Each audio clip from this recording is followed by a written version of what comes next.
Well, hello, Charlotte. How's everybody doing? You all fired up, ready to make this happen? Well, let me say, I am beyond thrilled to be here today to support the next President and Vice President of the United States, Hillary Clinton and Tim Kaine.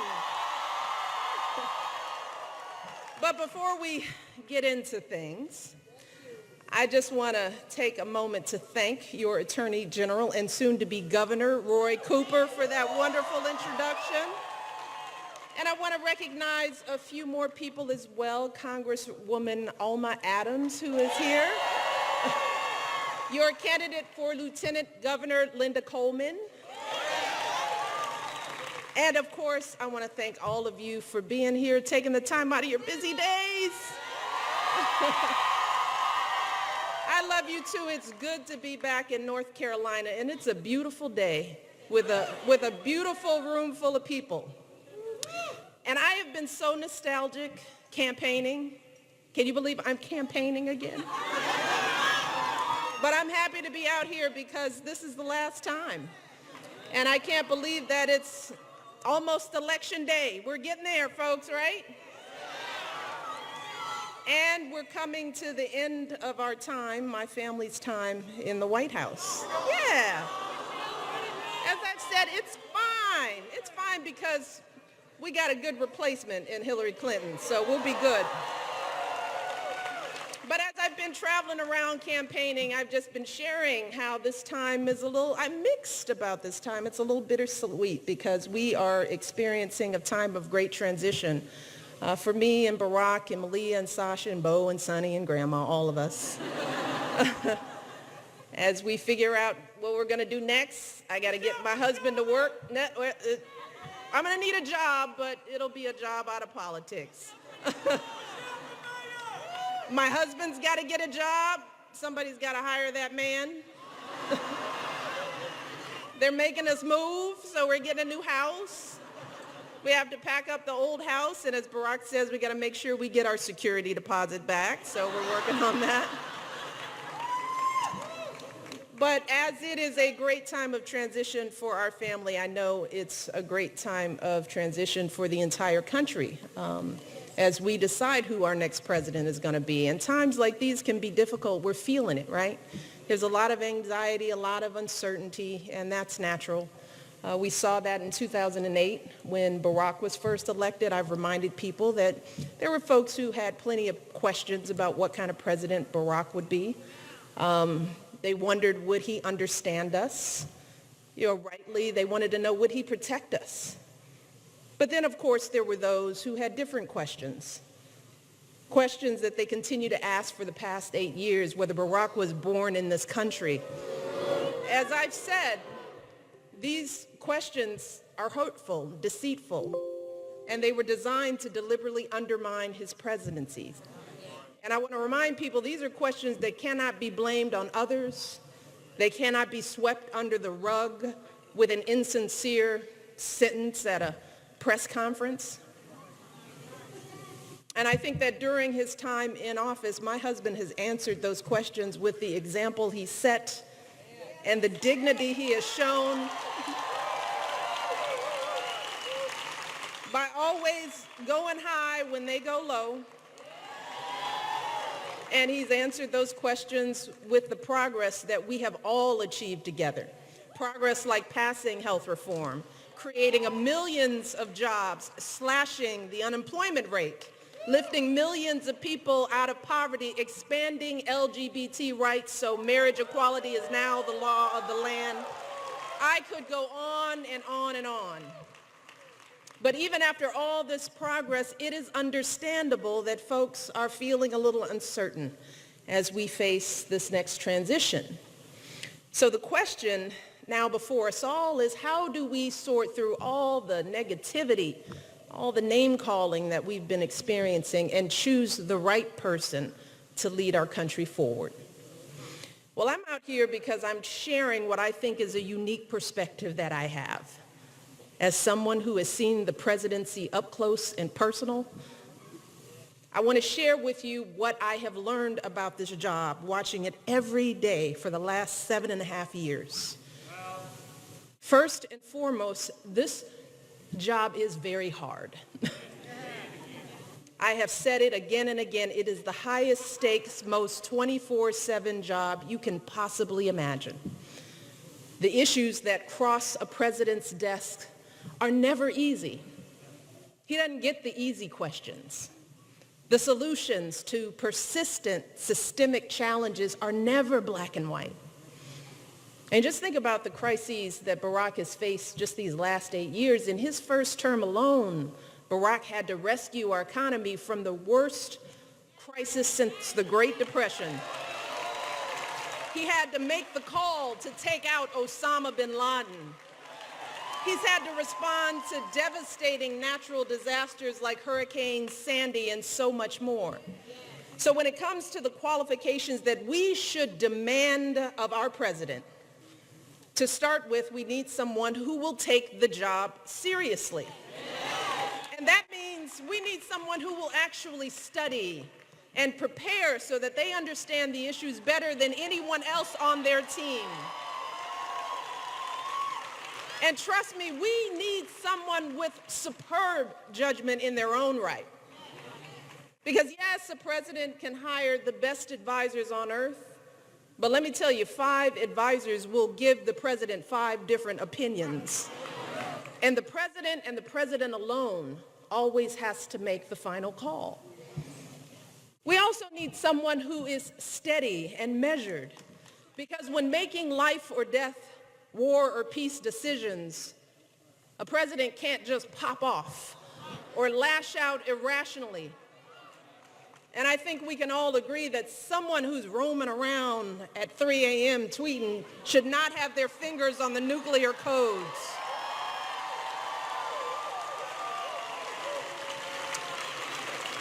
We need someone who's honest and plays by the rules.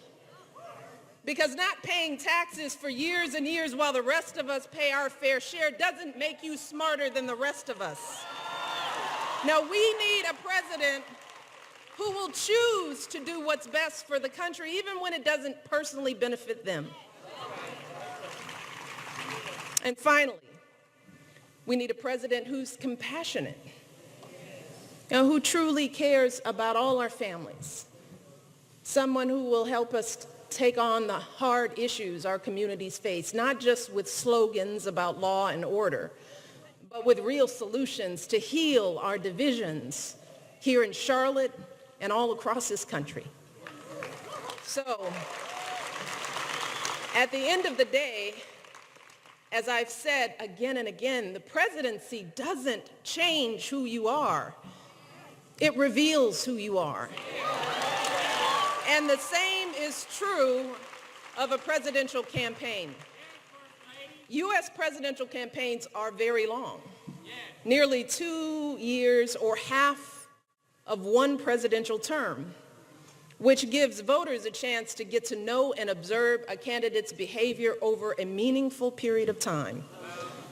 So, if a candidate traffics in prejudice, fear, and lies on the campaign trail, if a candidate mocks people with disabilities or folks who are sick, if a candidate implies that veterans who serve our country so bravely are somehow weak because they're dealing with the wounds of war, if a candidate regularly demeans and humiliates women, making cruel and insulting comments about our bodies, criticizing how we look, how we act,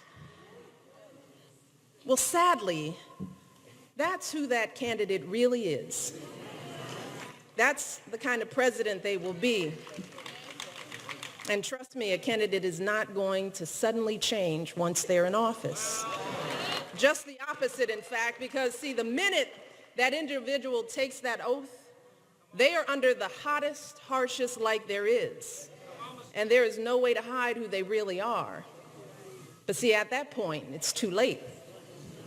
They're the leader of the world's largest economy, the commander-in-chief of the most powerful military force on earth.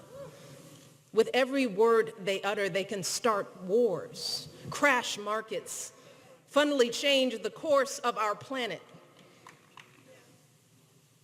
So who in this election is truly ready for this job?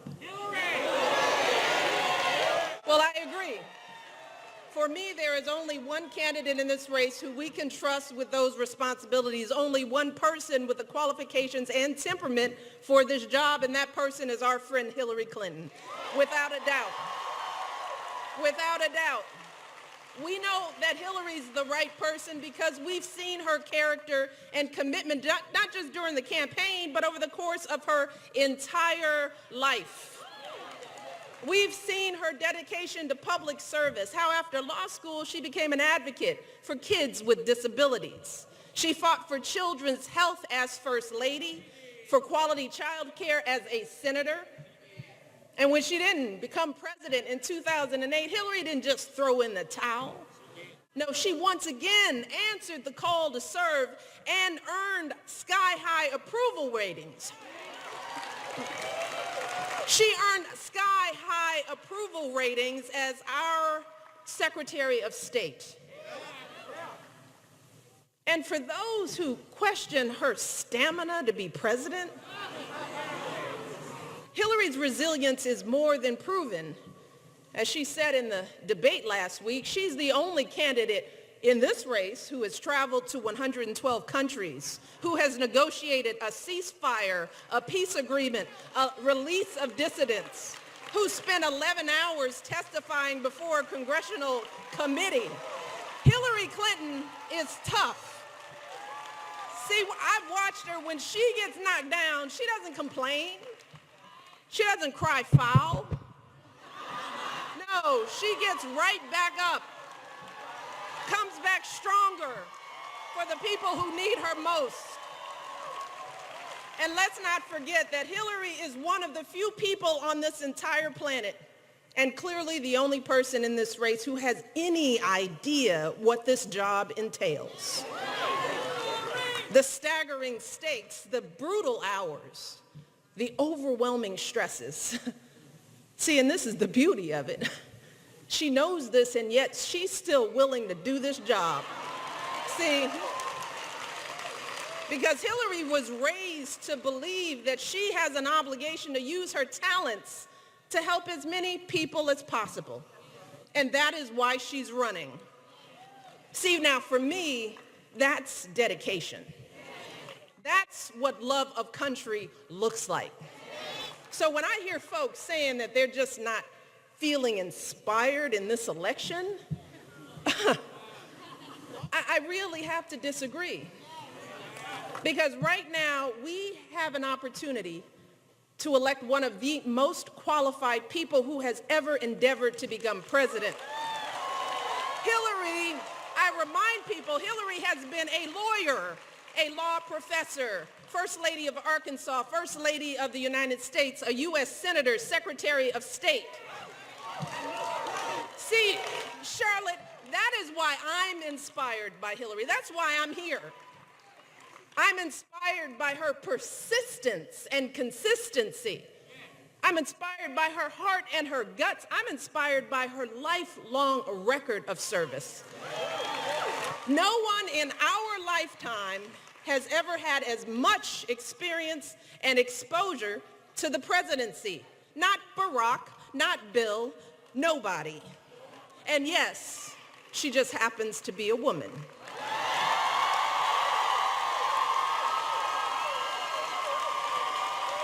So as someone who has experienced this, trust me, experience matters. Preparation matters. Temperament matters. And Hillary Clinton has it all. She is the real deal. And I have come to know her very well over the years. And I know that she is more than ready, more than able to be an outstanding president for us all. So we cannot afford to squander this opportunity, particularly given the alternative.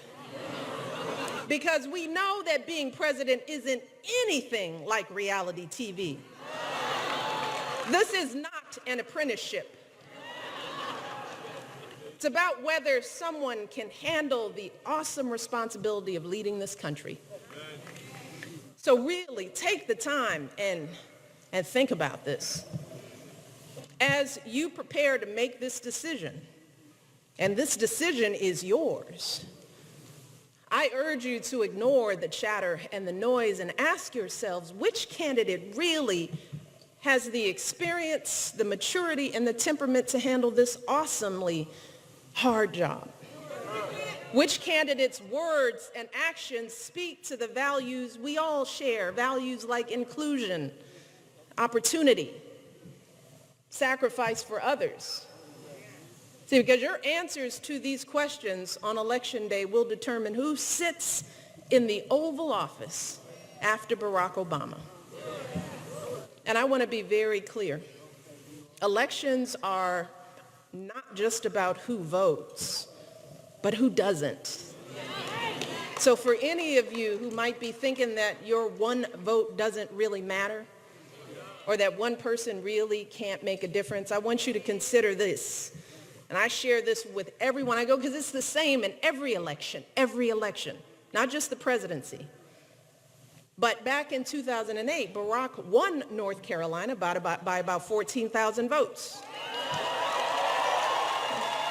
And that sounds like a lot. But when you break that number down, the difference between winning and losing this state was a little over 2 votes per precinct. Do you hear that? If just 2 or 3 votes per precinct had gone the other way or stayed at home, Barack would have lost this state. But then let's not forget what happened in 2012. Barack actually did lose this state by about 17 votes per precinct. So I just want you all to think about everybody in this room who didn't vote. Everybody didn't pick up the phone, who thought I didn't feel good, I forgot. I didn't talk to my mother, I didn't pick her up. It didn't matter. What does it matter? It matters. Do you hear me? It matters. So the fact is that each of you, just in this hall, could swing an entire precinct and win this election for Hillary just by getting yourselves, your friends, your family, that's it, out to vote. Just take care of you. Find a neighbor, find a friend. You could win this. But you could also help swing an entire precinct for Hillary's opponent with a protest vote. Don't play with that. Or by staying home out of frustration. Because here's the truth. Hillary Clinton or her opponent will be elected president this year. And if you vote for someone other than Hillary, or if you don't vote at all, then you're helping to elect her opponent. And the stakes are far too high to take that chance. Remember, it's not about voting for the perfect candidate. There is no such thing. Candidates happen to be human. In this election, it's about making a choice between 2 very different candidates with very different visions for our nation. So the question is, do you want Hillary Clinton to be your president, or do you want her opponent to be your president? If you choose Hillary like I do, then yeah, and we have to get to work. Because it's not enough to just come to a rally, post selfies. I mean, elections are still about rolling up your sleeves. It's not enough to get angry and just speak about the change we need. We all need to take action. And being here is an important first step. But we've got to take action to elect folks who will stand with us to make that change. So we need you to leave here with all the energy and get yourself and everyone you know registered to vote today. And we're fortunate because the Clinton campaign is highly organized. So there are a number of volunteers here today who can help. I want you, if you are not registered, if you want to find them and get registered before you leave. You can also go to iwillvote.com for all our young people who do this and this. There you can check your registration status, and you can also get registered to vote there as well. And then we need you to roll up your sleeves, make calls. Think about that 2 votes. Every call you make, every door you knock on, 17 votes. Think about that. To get folks out on election day, you and you alone can turn this race. And again, you can sign up again with Hillary campaign folks who are here today. I want to see the numbers here. See, one of the things that gets me going is that when I leave a rally and folks really sign up, I call and go, what'd they do? Were they listening? And then I get some numbers and I'm like, yes, they were listening. So don't embarrass me, y'all. As you all are working your hearts out for Hillary, if you start to feel tired and discouraged by all the negativity in this election, if you just want to hide under the bed and come out when it's all over, I will leave you just reminding you what's at stake. The choice you make on November the 8th could determine whether young people can afford their college tuition, whether folks will have the health care they need for themselves and their families. It'll determine whether we close tax loopholes that allow billionaires to game the system at the expense of working folks. On November the 8th, you will decide whether we have a president who believes in science and will combat climate change or not. You will decide whether we have a president who will honor our proud history as a nation of immigrants or not. A president who thinks that women deserve the right to make their own choices about our bodies and our health or not. You will decide that. That's what's at stake, just a sliver of what's at stake. So we cannot afford to be tired or turned off. Not now. Because while this might feel like a time of great uncertainty and division, I just want to remind you, I have never felt more hopeful about the future of this great nation. Never. And I feel this way because for the past 8 years, I have had the great honor of traveling from one end of our country to the other. And I have met people from every conceivable background and walk of life. And time and again, I've seen proof of what Barack and I have always believed in our hearts, that we as Americans are fundamentally decent people, every last one of us. And we all truly want the same things. We really do. Time and again, Barack and I have met people who disagree with just about everything we've ever said, but they still welcome us warmly into their communities. Folks who are open-hearted and willing to listen. And while we might not always change each other's minds, we always walk away reminded that we're just not all that different. I just wish everyone could see that. Millions of folks in this country are working long hours to send their kids to college, just like my mom and dad did. They're helping to raise their grandkids, just like Barack's grandparents did for him. They're teaching their kids the exact same values that Barack and I are teaching our girls. That you work hard for what you want in life. You don't take shortcuts. You treat people with respect, even if they don't look or think like you. That when someone is struggling, you don't turn away, and you certainly don't take advantage of them. No, you imagine why. So I remind people in this election, especially our young people, don't ever let anyone to help. So I remind people in this election, especially our young people, don't ever let anyone take away your hope. Hope matters. Because that's what we do in America. A country where a girl like me from the south side of Chicago, whose great-great-grandfather was a slave, can go to the finest universities on earth. A country where a biracial kid from Hawaii who's the son of a single mother can become president. A country that has always been a beacon for people who have come to our shores and poured their hopes and their prayers and their back-breaking hard work into making us who we are today. That is what makes America great. In North Carolina, we deserve a president who can see those truths in all of us. President who believes that each of us is part of the American story and we are always stronger together.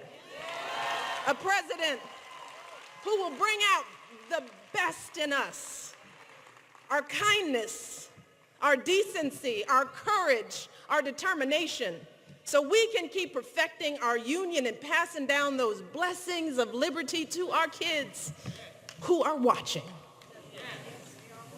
Hillary Clinton will be that president. I am confident. I would not be here if I didn't believe that. You all know me well enough to know over these years that I do things that I believe in. I don't have to be here. I am here because I care about this country. And I care about every last one of our citizens in it, and I care about our kids. Hillary Clinton is that president. So from now until November, all of us, we need to do everything we can to help her and Tim Kaine win this election. So as I leave you, Charlotte, and go on to Raleigh, my question is, are you all with me? Are we fired up? You all in this room can make the difference, but you got to get to work. Are we ready to roll up our sleeves and get to work?